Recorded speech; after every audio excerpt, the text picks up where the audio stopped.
다음에 별표 하나만 지세요. 이거 답 먼저 적어드리고 설명을 드릴게요. 그래서 거기 보시면 외상매출금 50만원을 현금으로 받아서 즉시 당좌예금한 겁니다. 그래서 당좌예금 50 자산 증가. 그 다음에 외상매출금 받을 거 있었죠? 얼마 있었어요? 50. 그러면 받을 게 줄어드니까 자산의 감소. 일단 적으세요.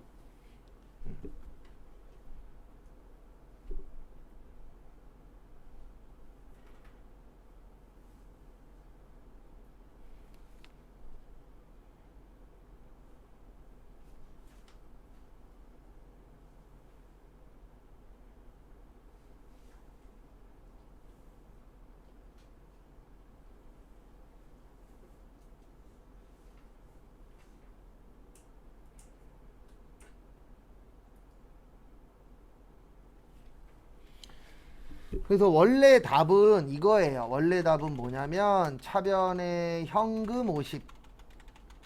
왜냐면 거기 지문에 현금 있죠. 지금부터 왜 현금 안 쓰는지 설명드릴게요. 그 다음에 외상매출금 50. 그 다음에 차변에 당좌예금 50. 현금 50. 원래는 2분계예요. 왜냐면 거기 보시면 현금으로 받아서 예금했다라고 되어 있잖아요. 그러면 현금으로 받아서 예금을 했는데 왜 정답은 이거냐면 여기 보시면 현금 50만원 늘어났죠. 맞죠? 그리고 현금 50만원 뭐 했죠? 줄어들었죠. 그러면 50만원 늘어나고 50만원 줄면은 얼마죠? 0 되잖아요. 맞죠? 그러면 0은 해도 그만, 안 해도 그만이에요. 그러면 하는 게 편해요? 안 하는 게 편해요? 안 하는 게 편합니다. 그래서 이게 동시에 일어날 때에는 그 동시에 일어난 부분은 안 하고 처리하도록 되어 있어요. 그래서 원래는 이게 답이에요. 원래는 외상대금 현금으로 받았어. 그래서 그 받은 거 뭐 했죠? 통장에다가 넣었어. 그래서 원래는 밑에 게 두 개로 넣는 게 정답인데 우리 회계에서는 편하게 살자. 그래서 불편하게 이렇게 두 번 하지 말고 어차피 늘어나고 줄어들면 빵이니까 뭐 하자? 제외하자. 이렇게 되어 있어요. 그래서 정답은 위에 겁니다. 그래서 현금이 빠진 이유는 동시에 일어나면은 할 필요 있다 없다? 없다. 그래서 요거를 참고로 해서 29번 풀어보세요. 29번도 28번하고 비슷한 문제거든요. 똑같진 않지만.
그래서 29번 보시면은요, 항상 본인이 봤을 때 할 수 있는 거 먼저 하는 거예요. 그래서 상품을 45만원에 팔았습니다. 팔았으면 나가죠? 그래서 대변의 상품 매출 얼마 팔았어요? 45만원. 돈 벌었으니까 수익 증가. 그 다음에 전액 현금으로 받았는데 30만원은 예금했대요. 그러면 당좌예금 얼마예요? 30만원. 자산의 증가. 그 다음에 15만원은 뭘로 갖고 있죠? 현금으로 갖고 있죠.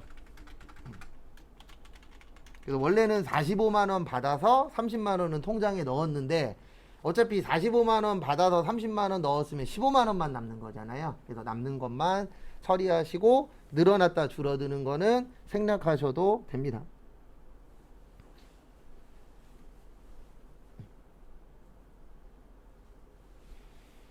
그리고 분계 초반에 안 되시는 분들은 시간 나시면 지문 보고 답 보는 것도 도움이 돼요. 왜냐하면 초반에 제일 안 되는 게 어떤 거 쓰냐, 어떤 계정 과목 쓰냐, 이게 제일 초반에 헷갈리거든요. 그래서 요럴 때는 요 계정 과목을 쓰는구나, 그 답만 보고 해도 도움이 많이 되세요.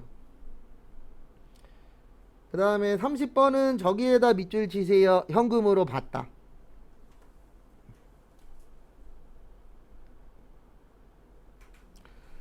받으면 들어올까요? 나갈까요? 들어오겠죠. 우리 들어오면 어느 변이요? 차변. 그래서 차변에 현금 얼마 들어왔죠? 10만. 그러면 돈 많아지죠? 네, 돈은 자산이에요. 그래서 자산의 증가. 그 다음에 돈을 받았는데 어음 때문에 돈 받았대요. 우리 어음 그러면 대표적으로 두 가지가 있습니다. 받아야 되는 어음 무슨 어음이요? 받으러. 줘야 되는 어음은요? 지급어음. 지금 줬어요? 받았어요? 지금 돈 줬어요? 돈 받았어요? 받았죠. 그러면 무슨 어음이 기억나야 돼요? 받으러. 근데 돈 받았으니까 앞으로 받아야 될 돈이 늘어날까요? 줄어들까요? 줄어들겠죠. 그래서 자산의 뭐요? 감소.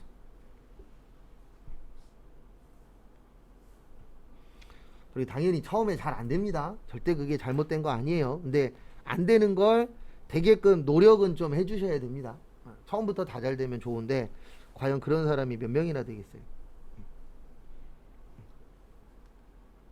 저 지금까지 수업 10년 넘게 하면서 제가 봐도 잘 되는 사람 딱 한 명 본 적 있어요. 그분은 금방금방 흡수하더라고요. 시험도 96점인가 94점으로 합격했는데 처음 하신다는데 어쨌든 어느 정도 하신 분보다 흡수력이 더 빠르더라고요. 관심은 있었대요. 지금까지 딱 한 명 빼놓고 나머지 분들은 처음엔 다 힘들어 하세요. 근데 이제 어느 순간 되면 갈립니다. 올라가는 사람하고 정체되시는 분하고. 근데 대부분 정체되시는 분들 보면 공부가 쉽지 않아요. 저도 계속 공부하고 하는데 쉽진 않더라고요. 그 다음에 31번은 저기에다가 밑줄 치세요. 마지막에 지급. 어음 때문에 돈 준 거죠. 돈 주는 어음 무슨 어음이에요? 지급 어음이에요. 그래서 지급 어음 얼마 줬어요? 40만 원.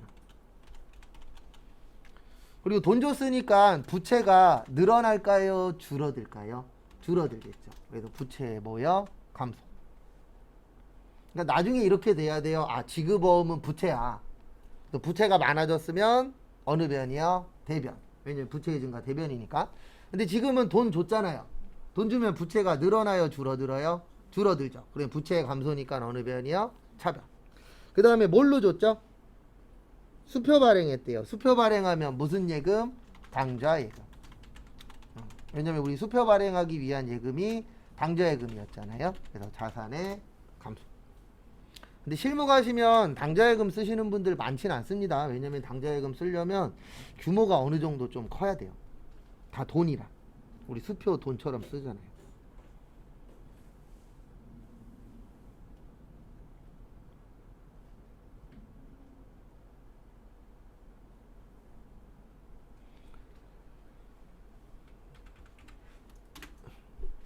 그 다음에 정리 못하신 분들 정리하시고, 정리 다 하신 분들은 32번 한번 풀어보세요.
그다음에 32번. 요거 말장난 문제입니다. 건물을 지금 산 거예요? 예전에 산 거예요? 예전에 산 거예요. 그래서 건물을 사면서 안 준 돈이 얼마 있었죠? 400만 원 있었죠. 뭘로 줬대요? 현금. 그러면 주면 나가니까 어느 변이요? 대변.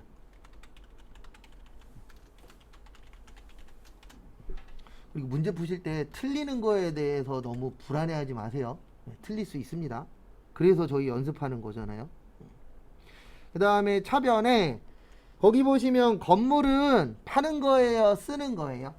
쓰는 거예요. 우리 회사에서는. 왜냐면 저희는 시험 볼 때 제조회사로 나옵니다. 무슨 회사로 나온다고요?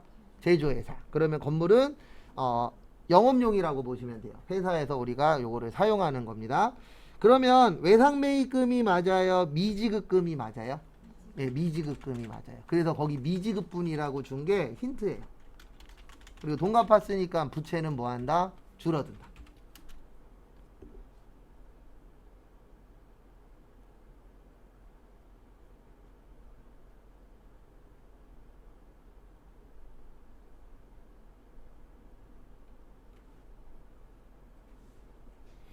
그 다음에 33번.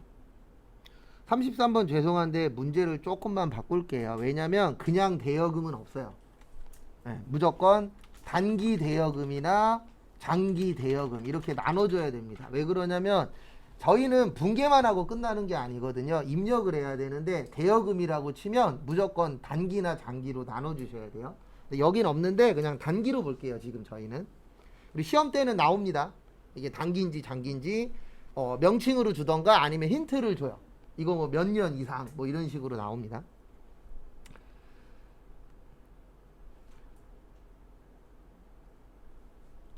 그래서 보시면 내용은 이렇게 되는 거예요. 돈을 50만 원을 빌려줬습니다. 근데 돈 빌려줬으니까 모두 받아야 돼요. 이자도 받아야 돼요. 그래서 총 얼마 받은 거예요? 53만 원. 그래서 당좌예금 53만 원을 받으신 거예요. 그래서 53만 원이 통장에 들어왔길래 봤더니 왜 들어왔나 봤더니 빌려준 돈 얼마 있었어요? 50만 원.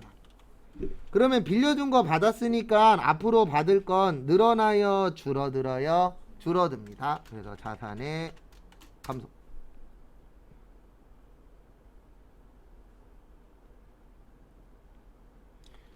그 다음에 대변에 이자 받았잖아요. 이자 나오면 대표적으로 두 가지가 있어요. 이자 수익하고 이자 비용. 그럼 여기는 받았잖아요. 그러면 수익이에요? 비용이에요? 수익이에요. 왜냐면 수익이 돈 버는 거잖아요. 그래서 이자로 돈 벌었다. 그래서 무슨 수익이요? 이자 수익. 3만 원. 뭐의 증가요? 수익의 증가.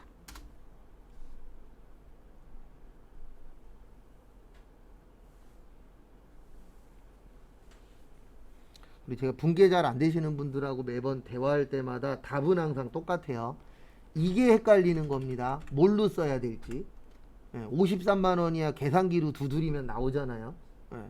그래서 어떨 때 어떤 명칭 쓰는지 그런 거 제가 계속 설명드리긴 할 건데 그런 걸 좀 잘 봐주세요.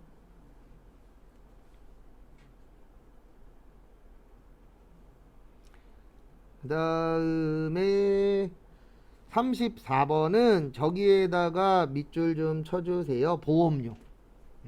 보험료는 그냥 보험료예요.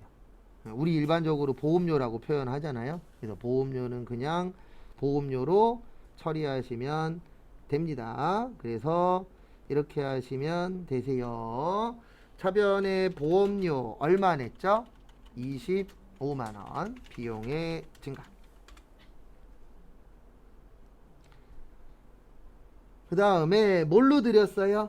네, 현금 드렸죠. 그래서 현금 얼마요? 25만원 자산의 감소 정리하세요.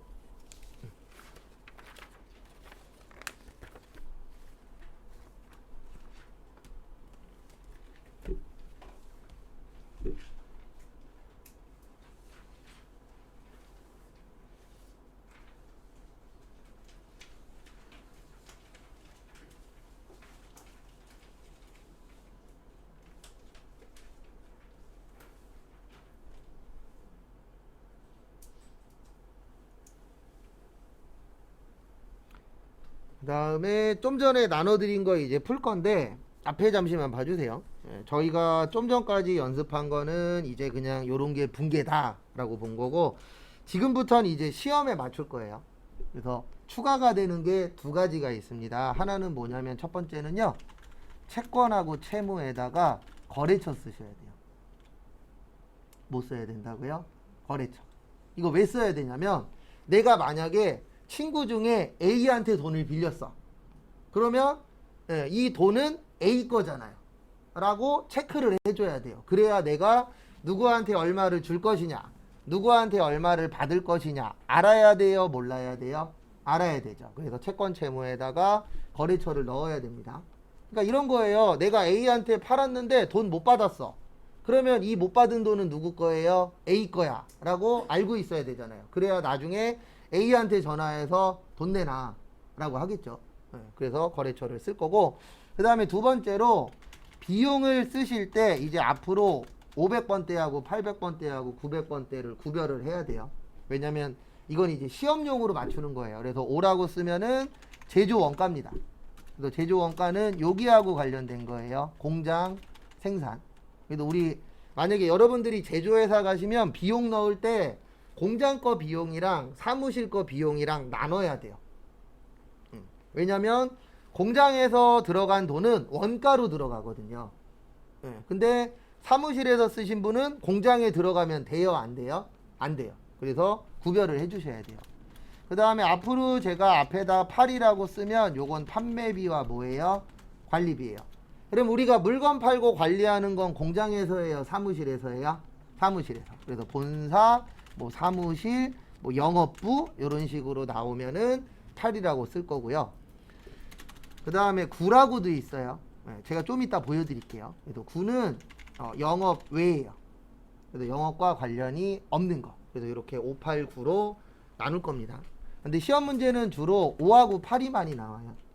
9는 대부분 하나라 9라고 안 쓰는 경우들이 훨씬 더 많긴 합니다.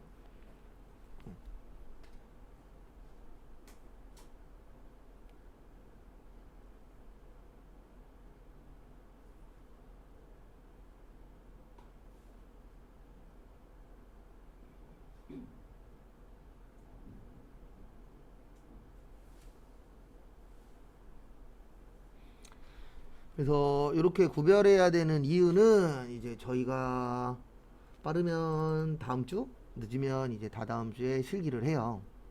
실기를 하는데 왜 이렇게 또 느려 또 컴퓨터가. 하나만 보여드리면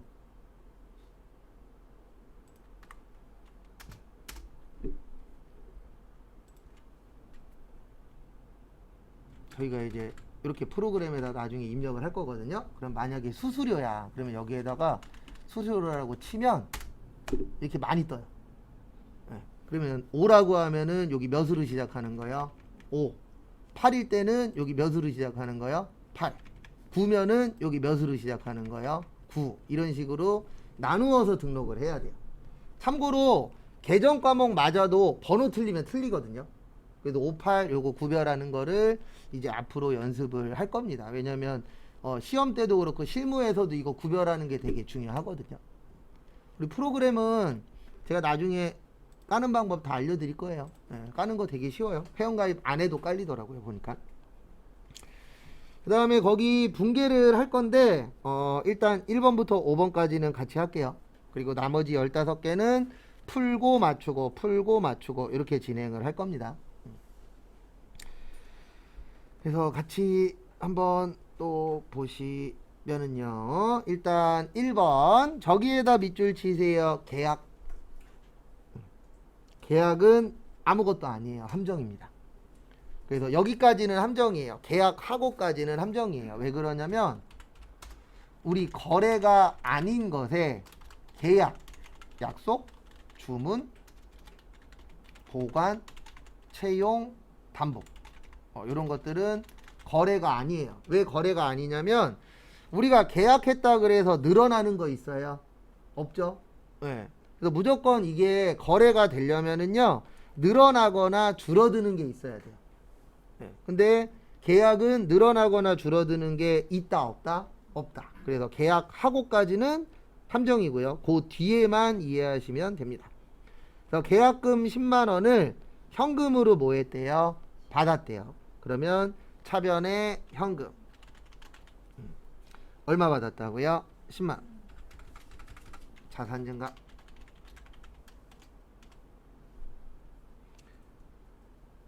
그 다음에 대변에 계약금으로 받았죠. 그러면 물건을 먼저 받은 겁니다. 뭐 한 거라고요? 먼저 받은 거예요. 우리 먼저 받은 거 뭐라 그래요? 네, 선수금이라고 합니다. 뭐라 그런다고요? 선수금. 그래서 얼마 먼저 받았다? 10만. 그 다음에 이 돈은 아직 내 돈이 아니에요. 왜냐면 아직 물건 안 줬잖아요. 물건 줘야 내 돈입니다. 그래서 아직은 남의 돈이에요. 그래서 남의 돈 뭐라 그래요? 부채라 그래요. 그 다음에 여기에 이제 거래처를 쓰셔야 돼요. 한납. 일단 적으세요. 좀 더 부연 설명은 드릴 겁니다.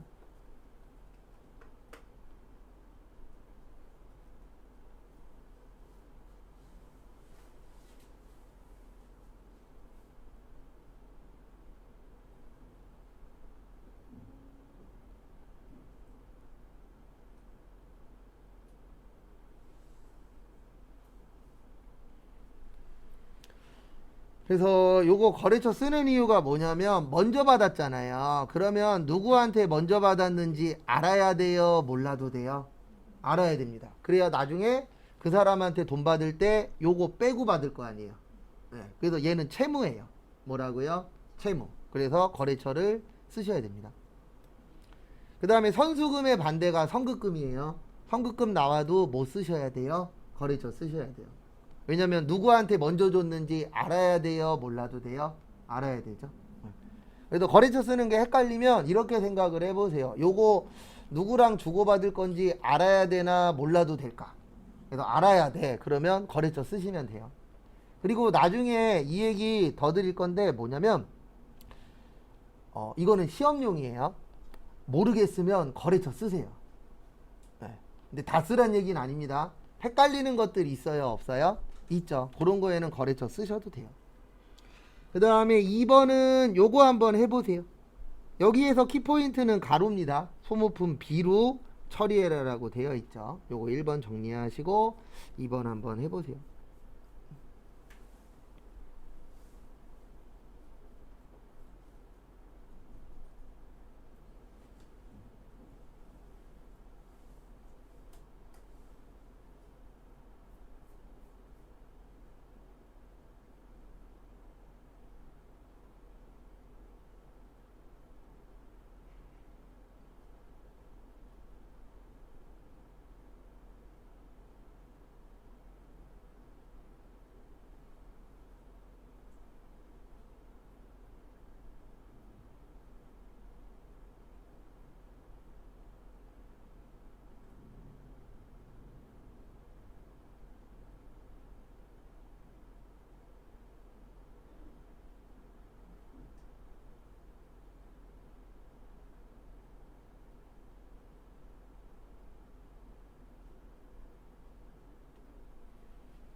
그래서 2번 보시면은요, 거기 소모품 B로 쓰라고 되어 있죠. 뭘로 쓰라고요? 소모품 B. 근데 요 앞에다가 8이라고 써주셔야 돼요. 왜 그러냐면 요거 비용이잖아요. 비용은 5하고 8로 구분을 하셔야 되는데 왜 8이냐면 거기 지문에 사무용이라고 써 있어요. 무슨 용이요? 사무용. 그러면 사무용은 공장이에요? 사무실이에요? 사무실이죠. 그래서 앞에다가 요 8을 써주시면 나중에 입력할 때 편합니다. 그래서 얼마치 사셨어요? 10만원. 비용의 증가. 그 다음에 대변에 대금은 월말에 주기로 했습니다. 그러면 사무용 소모품은 파는 거예요? 안 파는 거예요? 안 파는 거죠? 그래서 미지 급급. 부채의 증가. 누구한테 돈 줘야 되죠? 삼도. 그래서 여기에다 뭐라고 써야 돼요? 삼도.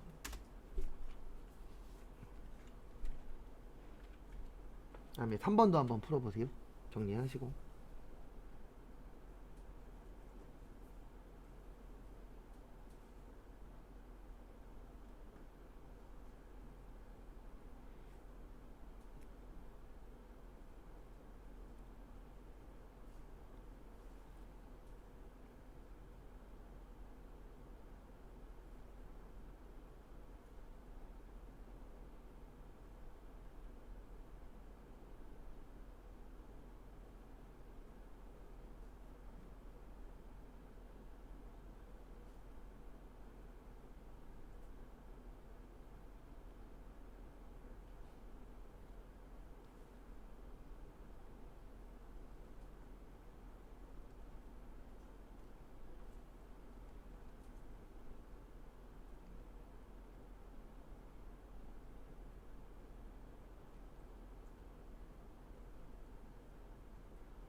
그 다음에 3번 보시면 상품을 매입했습니다. 매입하면은 들어와요, 나가요? 들어오죠. 들어오면 어느 변이요? 차변. 근데 들어와서가 아니고 상품은 자산이에요. 그러면 샀으니까 많아지겠죠. 그 다음에 대변에 어음으로 돈 줬대요. 그러면 주는 어음 무슨 어음이죠? 지급어음. 받는 어음은요? 받을 어음. 그래서 여기는 줬으니까 지급어음. 부채의 증가. 누구한테 줬죠? 제1상에. 그래서 제1까지 써주셔야 돼요. 그래야 나중에 어음으로 돈 갚을 때 누구한테 갚을 거예요? 제1한테 갚겠죠. 그래서 이런 것도 잘 해놓으셔야 돼요. 왜냐면 내가 나중에 그만둘 수도 있잖아요. 그러면 이런 게 잘 되어 있으면 다음 사람이 인수인계하기가 어때요? 편하겠죠.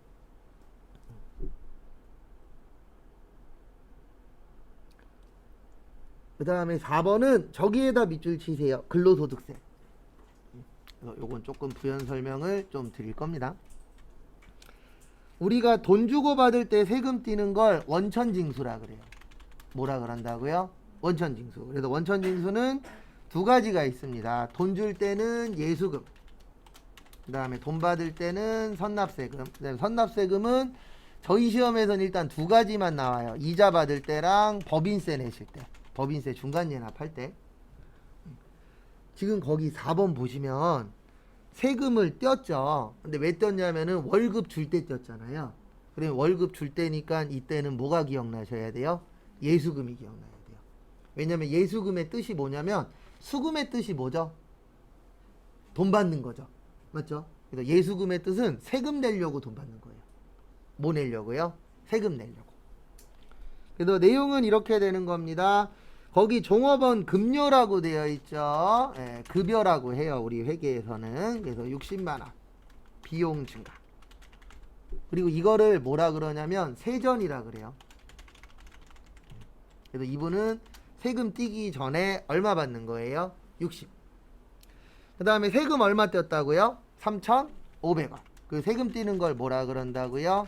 예수금. 그리고 이거는 부채예요. 왜 그러냐면 이 예수금은 누구 돈이에요? 직원 돈이에요. 그래서 우리 회계에서는 남의 거는 부채라고 합니다. 그래서 회사 거 아니잖아요. 그 다음에 나머지는 현금 드렸대요. 현금으로 얼마 드렸죠? 59만 6,500원. 그리고 헷갈리시는 분은 계산기로, 아직은 시험은 아니니까 핸드폰 계산기로 계산하셔도 돼요. 근데 시험 때에는 안 된다라는 거 참고하시고. 그리고 얘를 세후라 그래요.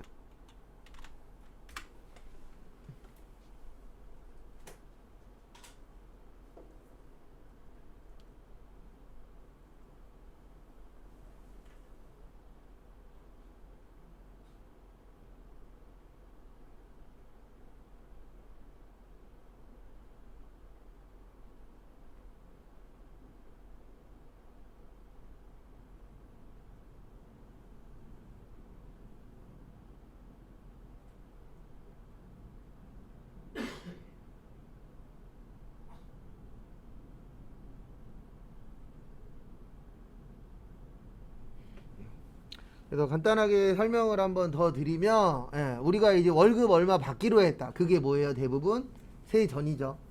거기에서 이제 뭐를 떼죠?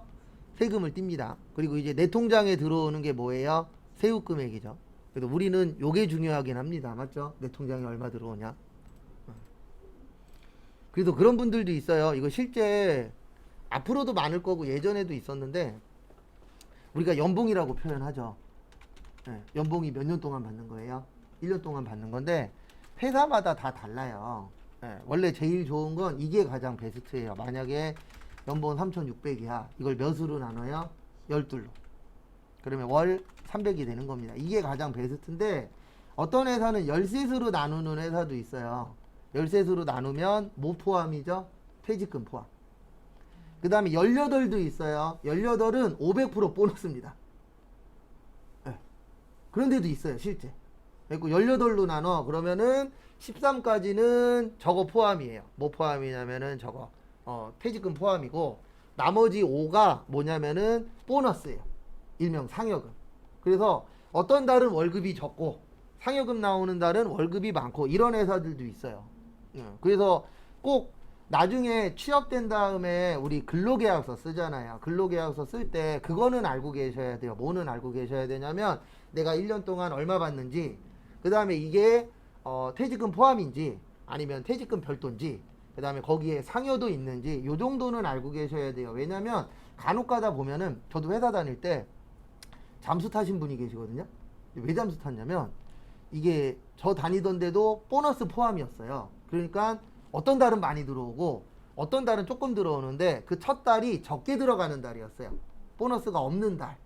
근데 그 금액 보고 본인은 놀란 거죠. 왜냐면 내가 생각한 것보다 낮으니까. 근데 본인이 얼마 받는지 정도는 알고 있어야 돼요. 그래서 근로계약서 보면 대충 나오거든요. 거기에 뭐 보너스 포함인지 이런 것들 들어가 있으니까. 근데 원래 가장 좋은 건 몇으로 나누는 거예요. 12이 가장 좋습니다. 그러면 한 달씩 매달 그 금액이 들어오고 1년 되면은 그거만큼 뭐를 받을 수 있는 거예요? 퇴직금을 받을 수 있는 거죠. 근데 이거 모르시는 분들도 은근 있어요. 그리고 어떤 분은 왜 열세수로 나눠요? 이렇게 물어보시는 분도 계시는데 그 회사마다 다 다릅니다. 왜냐면 어떤 회사는 보너스 포함해서 연봉 책정하는 회사들도 있거든요. 근데 가장 좋은 건 그냥 12로 나누는 게 가장 편해요. 그러면 매달 똑같이 들어오잖아요. 근데 이제 보너스 있는 회사들은 보너스 나오는 달은 많고 보너스 안 나오는 달은 적고 좀 왔다 갔다 하는 회사들도 있어요. 그 다음에 5번 저기에다 밑줄 치세요. 사무실. 우리 임차료가 있고요. 임대료가 있습니다. 임차료는 비용이에요. 그 다음에 임대료는 수익이에요. 그래서 임대료는 집주인이 받는 겁니다. 그래서 우리가 임대사업자라고 하잖아요. 그래서 임대 그러면은 내가 빌려주고 사용료 받는 거고요. 임차료는 빌리고 사용료를 주는 겁니다. 그래서 거기 임차료 얼마 있대요? 20만 원. 근데 사무실이니까 몇 번대예요? 800번대. 그래서 800번대 임차료 20. 비용 증가. 그래서 비용에서만 58 나누는 거예요. 자산은 58 이런 거 없어요. 그 다음에 뭘로 드렸죠? 현금. 얼마 드렸어요? 20. 자산의 감소.